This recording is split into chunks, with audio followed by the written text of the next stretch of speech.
Srimad Bhagavatam Canto 1, Chapter 9, the Passing Away of Bhishma Dev, text number 21.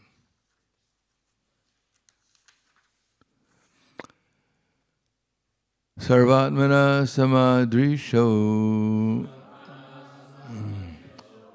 yadva yasyana hankrite tatkritam ati vishvamyam vaishvamyam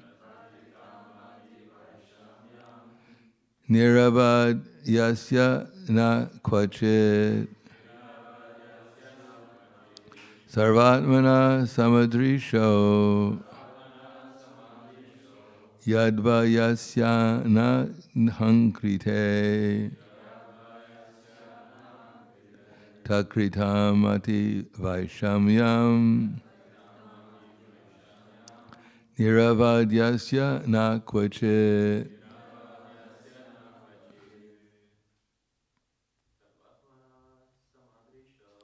Sarvatmana samadrisho yadva yasya na hankrite takritam ati vaishamyam nivara yasya na kvachit. Sarvatmana samadrisho yadva yasya hankrite tatkritam ati vaishamyam nivaradhyasya na kvachit. Ladies. Sarvatmana samadrisho yadva yasya hankrite takritam ati vaishamyam nirvaradyasya na kvachit. Sarva atmana, of one who is present in everyone's heart. Samadrisha, of one who is equally kind to one and all. He certainly, advasya, of the absolute, anahankrite, freed from all material identity of false ego. Tatkritam, everything done by him. Mati, consciousness. Vaishamyam, differentiation. Niravadyasya, freed from all attachment. Na, never. Kvachit, at any stage. Translation and purport by His Divine Grace, A.C. Bhaktivedanta Swami Srila Prabhupada. Being the absolute personality of Godhead, He is present in everyone's heart. He is equally kind to everyone, and He is free from the false ego of differentiation. Therefore, whatever He does is free from material inebriety. He is equally balanced. Sarvatmana samadrisho yadva yasya nahankrite tatkritam mati vaishamyam niravadyasya kvachit. Oh, actually, purport. Let's repeat the verse. Being the absolute personality of Godhead, He is present in everyone's heart. He is equally kind to everyone. And He is free from the false ego of differentiation. Therefore, whatever He does is free from material inebriety. He is equally balanced. Purport. Because He is absolute, there is nothing different from Him. He is Kaivalya. There is nothing except Himself. Everything and everyone is a manifestation of His energy, and thus He is present everywhere by His energy, being non-different from it. The sun is identified with every inch of the sun rays and every molecular particle of the rays. Similarly, the Lord is distributed by his different energies. He is Paramatma, or the Super Soul, present in everyone as the supreme guidance. And therefore he is already the chariot driver and counsel of all living beings. When he therefore exhibits himself as the chariot driver of Arjuna, there is no change in his exalted position. It is the power of devotional service only that demonstrates him as the chariot driver or the messenger. Since he has nothing to do with the material conception of life, because he is absolute spiritual identity, there is for him no superior or inferior action. Being the absolute personality of Godhead, he has no false ego, and so he does not identify himself with anything different from him. The material conception of ego is equipoise in him. He does not feel, therefore, inferior by becoming the chariot driver of his pure devotee. It is the glory of the pure devotee that only he can bring about service from the affectionate Lord. So the text again. Being the absolute personality of Godhead, he is present in everyone's heart. He is equally kind to everyone, and he is free from the false ego of differentiation. Therefore, whatever he does is free from material inebriety. He is equally balanced. Om Vishnu Padaya Krishna Prasthaya Buddhe Srimate Bhaktivedanta Swami Namane Namaste Saraswati Deve Gauravani Vicharane Nirvishesha Srinivadi Paskyadyade Siddharane. Devotional service has three different stages, Hare Krishna, of progression. Vedanti Tattva Vidaj Tattva Jnanam Avayam Brahmeti Paramatmeti Bhagavan Iti Shabdite. So first, Brahman. Brahman is something that we can understand most easily because it's the conception of eternity. And since we're eternal, it's very easy to understand that we're eternal. The fact that our body's changing and that we're not changing is the indication of our eternality. Nothing in the material world is the same at any moment, and yet we're always the same person. Now, Paramatma is the next stage, and that takes more intelligence to understand Paramatma. Ishvara sarvabhuteshu hrideshe ordinatishtati brahmanyan samabhutani yantra rudani maya. The Supreme Lord is situated in everyone's heart, Arjuna, and is directing the wanderings of all living entities who are seated as if on a machine made of the material energy. So to think of ourselves on a machine, this body, made out of the material energy, and that Paramatma is directing us, is a little bit more difficult to, not to conceive of, but to accept. Tameva Sharanam Gacha Sara Bhavena Bharata Tat Prasadam Param Shantim Stana Prapsi Shasvatam. Surrender unto him in all respects, O Arjuna, because by his grace you can obtain transcendental peace in the eternal abode. So now we're getting into a more difficult phase of understanding. Surrender. What does surrender mean? When we think of surrender, we usually mean that someone is beating on us, and then we say, I surrender. The last thing we want to do is surrender. After fighting against all odds and trying to win the glory, when we can't do it, we finally surrender. But Krishna says, Sarva Dharma Vrijaja, Mame Kam Sharanam Vraja, Ahang Dvang Sarapa Pebyo, Mokshisyami Masucha. Now again, Krishna is saying, surrender to me in all respects.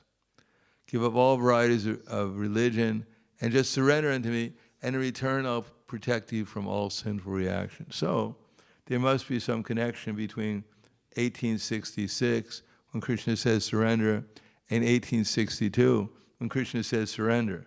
This is the same person. So what does that surrender practically mean? It means to actually follow the directions of the super soul within our heart. And what does he want us to do? Just bow down and not get up? I surrender. No. Krishna doesn't say surrender to me. He first preliminarily says, Manmana bhava madbhakto madhyaji mam namaskuru mame vaishasi satyam te pratijani priyosime.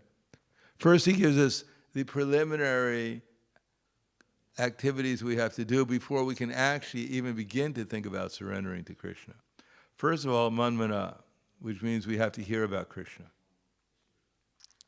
No one will surrender to Krishna, or at least follow his instructions. When we say surrender to Krishna, means that we have so many things going in our brains, or minds, whatever you want to call it, so many ideas what we want to do, and one of them might be, sometimes, maybe I should find out what Krishna wants me to do. Now, in the midst of all those things that we're doing, one of them, that idea, maybe I should find out what Krishna wants me to do, that's the beginning of surrender. And what does Krishna say? What does it say in Sharanagati? Anukulyasya sankalpe. At least we should try to do something that Krishna wants us to do. So that's the beginning. That's probably the easiest. Krishna wants us to take prasadam. So we all usually agree to that, unless we're deathly sick. And then even then we may still take prasadam. Krishna might not want us to do it at that time, but we do it anyhow. At least we're doing some spiritual activity. Now may want us to chant 16 rounds, and if it's 11 o'clock at night, we may not be so much inclined to accept that.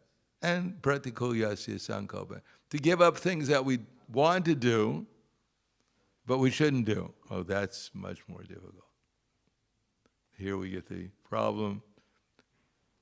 We want to do something like yesterday in the airlines, they come around, they offer chocolate, at least. So we might want to do it, and Krishna says, don't do it. But we want to do it. So that's surrender when we don't do it. And if we do it, we take the chocolate and we eat it, and we think, well, I shouldn't be doing this, the heck with Krishna. That's not surrender. That means we're following the path of the illusory energy. So after some time, we know that Krishna says, get up in the morning, take a shower, and it becomes routine, hopefully. And then we do it, and we think, I'm a great devotee. I've reached the path of perfection. I don't know how I do it, but I'm doing it anyhow, doing all these wonderful things. And then when it comes time to do something, we want to do something we shouldn't do, we say, well, I did so many nice things, why not do something bad? I deserve a break in Maya. I need a vacation. And then we make excuses. Maya will give it, not we make excuses. Maya will provide us with so many excuses why we do the wrong thing or why we don't do the right thing. And when we get past that stage, we actually start becoming aware, actually the Super Soul is our friend. He's telling us what to do and what not to do, not because he's trying to lord it over us, because he's the Super Soul and he wants to show his power and his might. This little soul, he's bow down, mister. Yeah, don't hit me. No, actually, Krishna is our friend. That's what he says. Sarvabhutanam. He's a friend. Bhoktaram yagatapasam sarvaloka maheshwaram suridam sarvabhutanam gyatvamam shantim richiti. The sages who know me as the controller.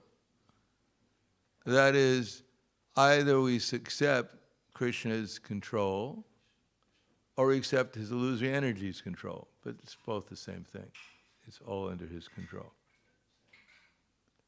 So, sarvasya chaham ridi sanivishto mataksmritya jnanam aponam cha vedaischa savaraham eva vedyo vedanta vid vedakrit eva cha. So Krishna has a whole set of energies, the material energy willing to deviate us in any mode of nature we like. You don't like goodness, then try passion for a while. You don't like passion, well, ignorance is always available. And maybe you want to come back to goodness. In any case, it's material.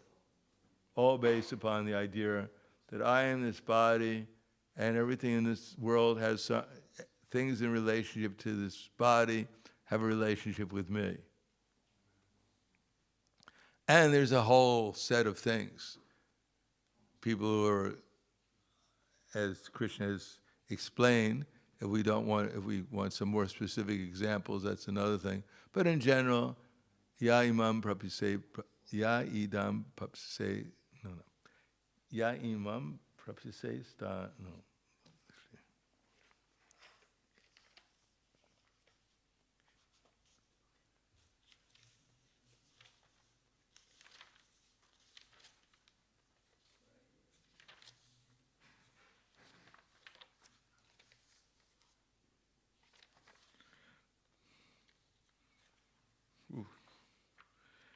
Poor Bhagavad Gita.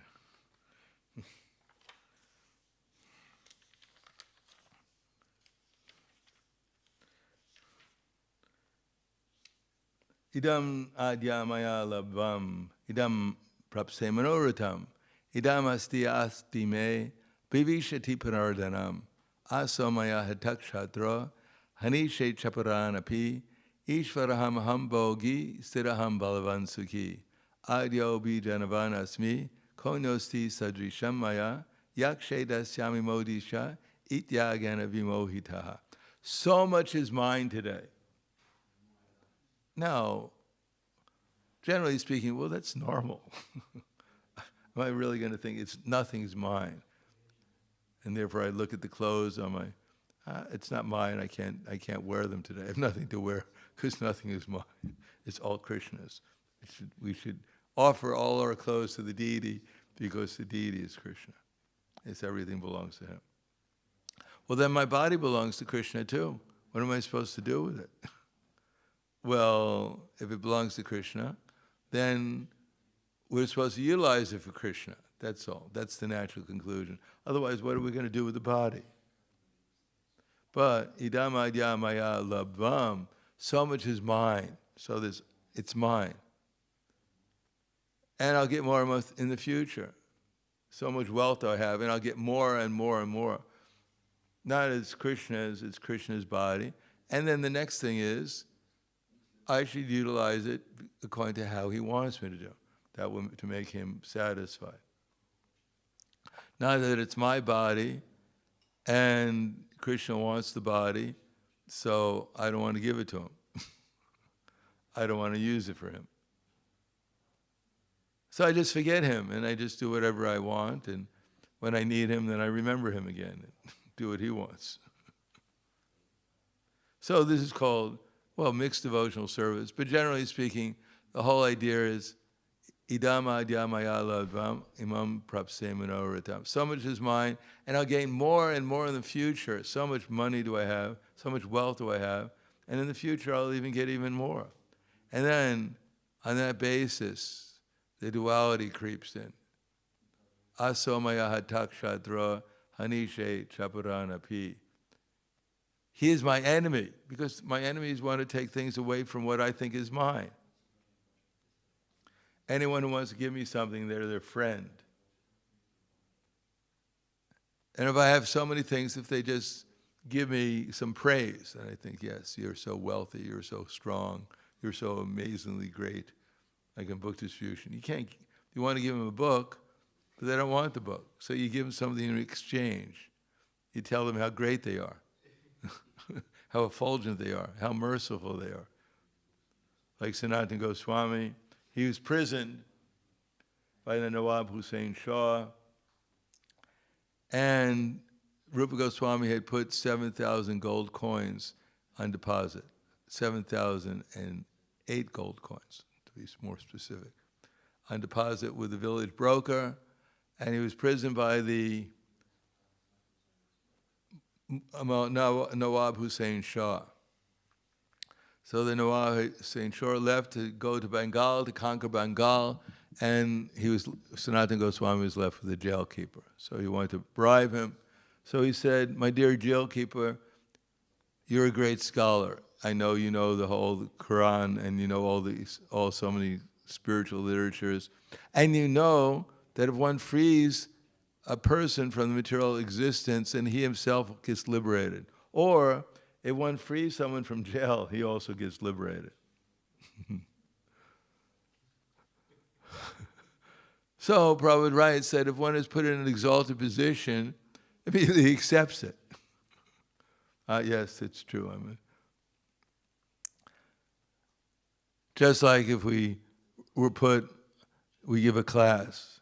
I'm up here, everyone's down there, so far down, so lowly down there. And I'm here to save you. I accept my position because I'm so nice and great and humble at the same time, fully qualified to save you. So he accepted, and then he said, "Well, I'll give you 5,000 gold coins to let me go." So the Muslim with his beard was scribed 5,000. It's pretty good, and I'm a great scholar, and I let him go. I'll get liberation. But the Nawab, he said, he might chastise me. So then Sanatana Goswami said, "All right, 7,000." And that's the topmost. That's the end of the discussion. He said, "Sure, I'll take it."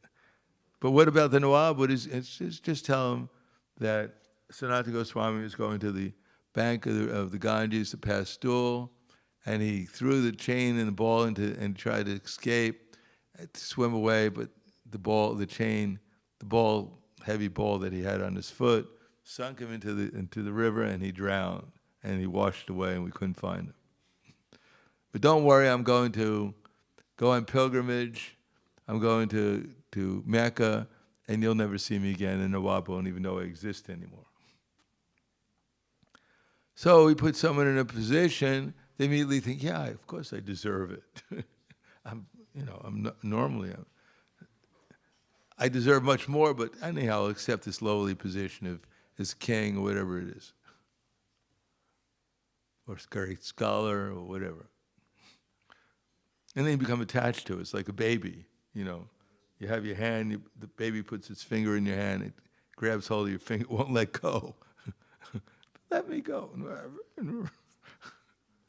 So anything with position we get, we become attached to it. We don't want to let it go. We have to be dragged away. So this is called the illusory energy, and we become attached to becoming the controller, the enjoyer, and the savior, and therefore we don't recognize Krishna as the enjoyer, controller, and savior. This is my wealth. He's my enemy. I should kill him because he's threatening me, my body, which is me. And then there's further and further extensions of the false ego. And therefore we can't hear Krishna saying that actually anyone who's approaching you, you have to consider, as Krishna says, samam sarveshu bhuteshu, tishtantam paramesharam, vinashva vinashantam yak pashyati sapashyati, samam pashyani sarvatra, samavasti temisharam, nihinasyatmanatmanam tatoyati paramgiti. That one who can see the super soul and the soul present in all bodies, and who knows neither the soul nor the super soul within the destructible body, he actually sees. That no one is what things are not what appears to a materialist or one in material consciousness. Actually, everyone is a soul, and Krishna is directing the soul. And one can see the super soul is equal everywhere, doesn't degrade himself in all bodies, doesn't degrade himself by his mind, thus he approaches the supreme destination. So one who can see the Krishna is equal everywhere, the proprietor of everything. There's nothing for me to gain here. No one is really my enemy. Because everyone is under Krishna's direction.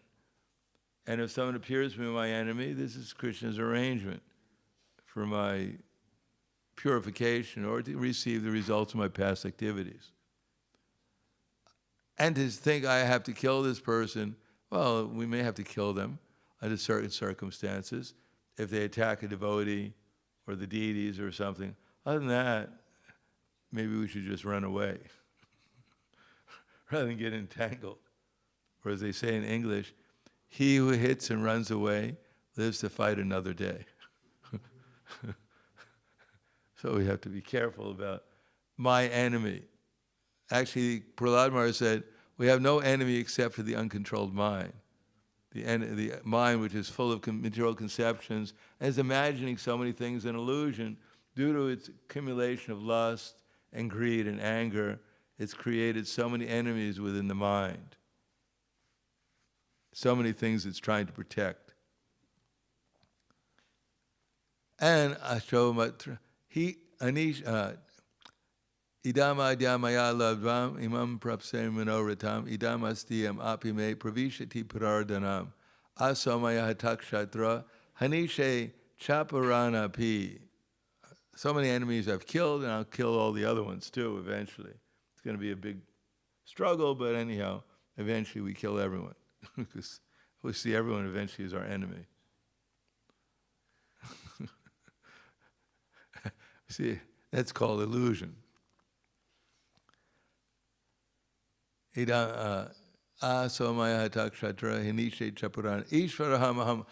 supposed to be the Lord of everything. Unfortunately, not everyone accepts that. And therefore we have, in the modern complicated society, people have made everything complicated for their survival. As I said, so many factories, so much industry, so much technology. Also that we can get something to eat. And when we run out of energy, then we have our army. They go to another country, and they ask for donations, or else the army gets disturbed.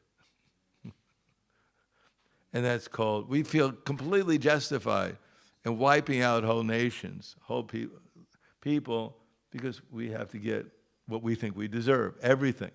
I'm the Lord of everything. I am perfect, and whatever I do is perfect. Doesn't matter, I kill this child in the womb, or I wipe out this country. It's because whatever I do is perfect, because I'm Ishvara, I'm the God, I'm the controller. I deserve these things. People don't give me donations, then I grab and I chastise them. You rascal, you're not surrendering to Ishvara. You deserve to be punished. Ishvaraham hambo siddhaham balavan sukhi. I'm the Lord of it, and everything I do is perfect and powerful because I'm so amazing. Adyo maya hatakshatra hanishe adyo bijanavanasmi konyo si sadrisha maya. And those who have surrounded me, they also become something special. Of course, we're here in Ljubljana or wherever we live, and people, you walk down the street, they don't seem anything special. Because they're just Ljubljana. But if you meet someone from Ljubljana in the Congo, oh, you're from Ljubljana? Oh, wow, I'm also from Ljubljana. Amazing. And there's some special affinity. Which church do you belong to? I belong to the Second Adventist Church. Well, I also belong to the Second Adventist Church. Which one? The Reformed Church of 1890. I also refer to the Reformed Church of 1890. Which one?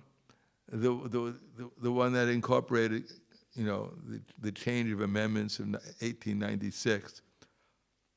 Wow, that's blasphemy. You're a rascal. You're a heathen. I take out my gun.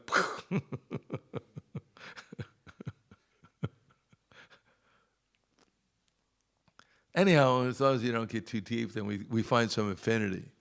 We're part of our family. And people even in America, the number one cause the number one murders go on between family members every week. They find something to disagree on. Rather than trying to figure out how to unite the ultimate unity, which is Krishna, which is actually the only unity. They're trying to unify on sense gratification, but that's impossible. At one moment, one person's lusty in the family, the other person's angry, and it doesn't work, unity. Only when he's unified under the basis of Krishna consciousness. Adyo Maheta, Adyo Bidranavanas Konyo Si Sadrishan Maya, Dakshe Yakshe Dasyami Modisha, Ityad Gyami Mohitaha. I'll perform some sacrifice, I'll give some charity, and this I'll rejoice. In this way, the demoniac are bewildered by ignorance. So these are the consciousness that doesn't allow us to hear Krishna, Paramatma within the heart, and surrender to him. So one has to become aware on one side what is preventing me from surrendering to Krishna, and somehow or another at least take to the path of Sharanagati, so that we can get a higher taste other than material existence, material conceptions of life, which are dragging us. And we accept things that are favorable. Prasadam, Kirtan, the hearing Srimad Bhagavatam, worshiping the deities, etc. And then maybe we give up our bad habits gradually. The things that drag our mind away from Krishna, which I explained, they're all based upon this idea, I got to accumulate things for my protection of this body. I have to kill my enemies who are trying to take things away from me. I need things for the enjoyment of my body. So many different things. Not that we shouldn't accept them. Yaricha labashantu sto dvanvati to vimatsuraha. One who is satisfied with gains which comes from his own accord, who is free from duality and does not envy, who is satisfied both in success and failure, is never entangled though performing activity. So this consciousness we have to develop. Otherwise we never will understand. When Krishna goes, beat, beat, do this, and we think, I don't want to do that. Tell me something else to do. It's like you go to the spiritual master and say, Guru Dev, I'm surrendered to you. Whatever you tell me, I'll do. Well, can you do this? Well, you don't seem to understand. I can't really do that. I'm not inspired to do that. Please give me some other instruction. Well, do this. Well, really, I thought you were omniscient. I thought you could read my mind. You should know what I want to do. I mean, what I want to do for you. When you finally hit the right button, then I surrender. Otherwise, keep on guessing if you're not so powerful. So with that kind of attitude, then we'll have a million things. We'll never be able to make any advance. And we read the books. That's not right. That's not right. Oh, okay, that's pretty good. I can't really accept that. That's too far out. Mount Meru's, Golden Mountain, the demigods are carrying it, and they get this is fairy tale. There must be something in here I can believe in. I'm not this body. Well, okay, makes a little sense. Can't deny it completely. So, Guru, Sadhu, Shastra, unless we can at least accept, even if we can understand some things, we don't blindly reject them. We don't have to blindly accept anything. But Krishna has given us this knowledge, and his representatives are giving this knowledge. So therefore, at least we should try to pick out something we can apply within our lives to experience something higher and to give up the things that are lower. At least find something in there that we can find out. And then we can rely upon super soul within the heart. Please, Krishna, Paramatma, give me the intelligence by which I can apply this and see it and then apply it and try to become fixed in it. So please give me something in this literature, something from the instructions that I can actually accept and apply within my life and actually experience something different from what I'm already experiencing. Punascharvita charvanana. So Krishna will help if we pray to him like that. He's not expecting we're going to be pure devotees overnight, that we've deviated. Like one of our senior ladies, she left the movement for some time, and she was expecting Krishna would throw a thunderbolt at her for deviating like that. And she was surprised Krishna allowed her to fall into Maya and get involved with it for some time. Because Krishna is not, it's not as a super soul, my God, my devotee turned away from me. Forget this guy, I'm going to find somebody who listens to me. No, Krishna is equipoised. He's trying to help us since time immemorial, whether he's a super soul in the body of a cockroach, he's trying to help him progress. Or as a devotee, when he sees that we're deviating, he doesn't feel good about it, but he doesn't become angry at us, the super soul. He just tries to help us, wait for the opportunity. So by good association, by reading, by hearing, by whatever, by experiencing that this is not what I'm looking for, then we go back and we try to rely on super soul again, either by reading the books or hearing from the devotees or praying to Krishna, to God. So many times we find devotees, before they become devotees, they're just crushed by material energy. And then they pray to God, please God, I'm completely helpless. I don't know what to do.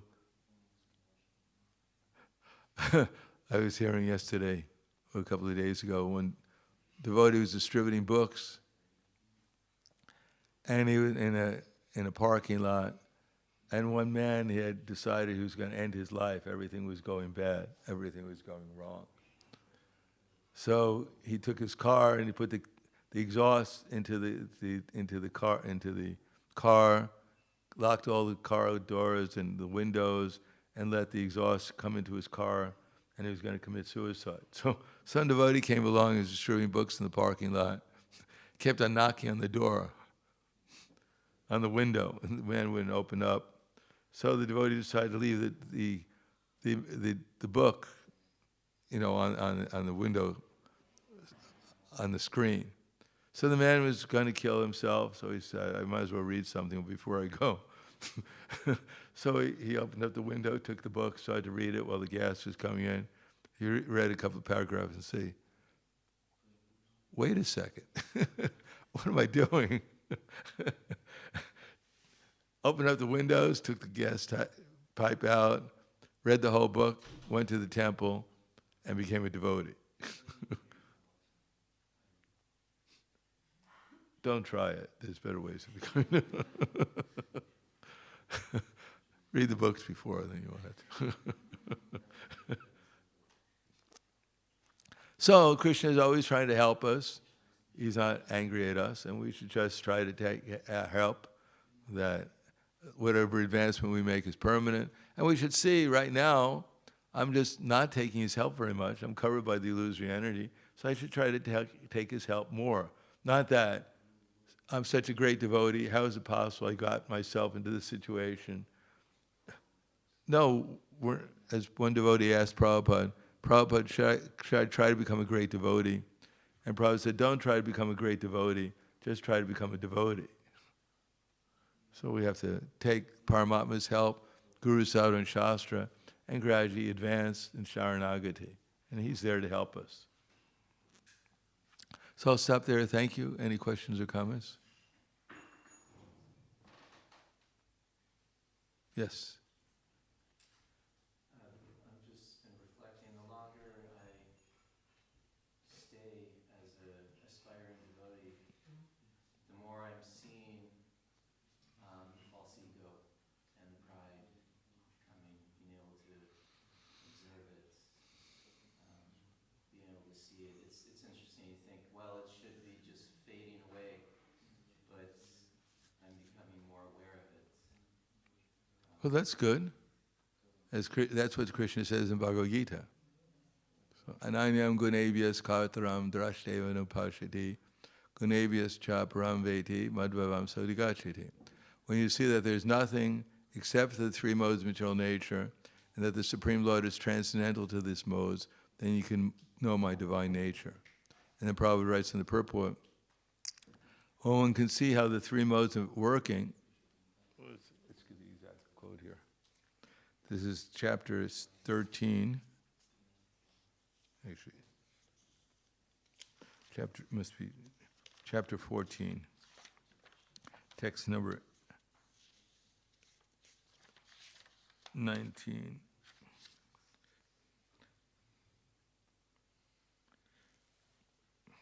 One can transcend all the activities of the modes of material nature simply by understanding them properly, by learning from the real soul, from the proper souls.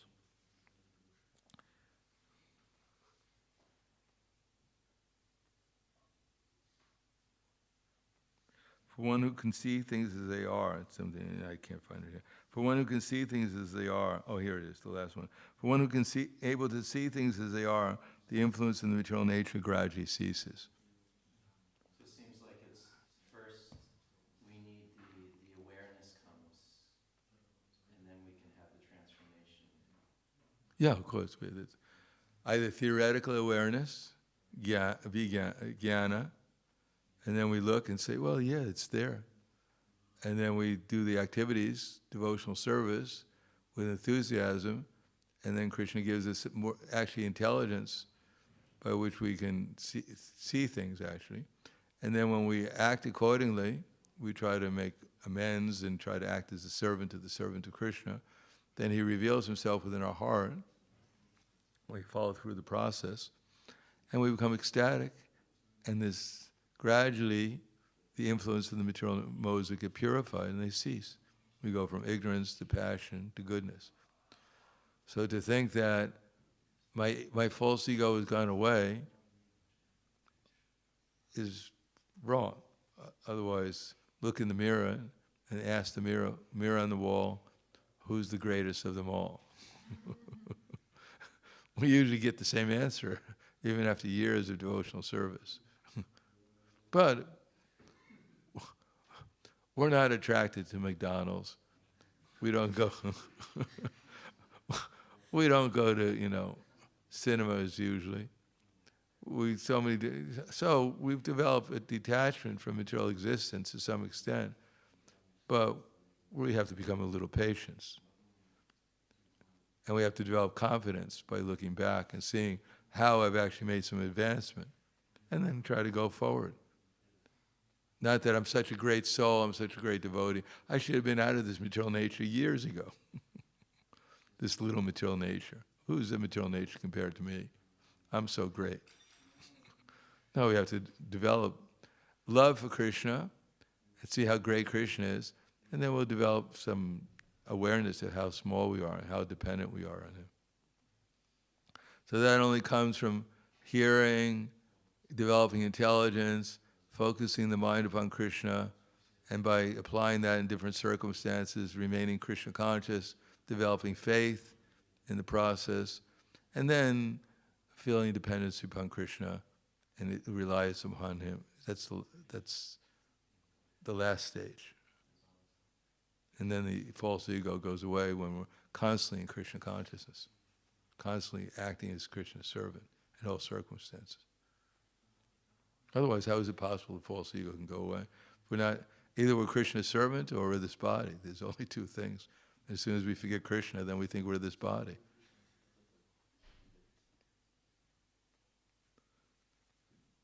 Anything else? Hvala, Grantaraj Srimad Bhagavatam ki jai, Srila Prabhupada ki jai, Gaur Premanande, Hari Bol.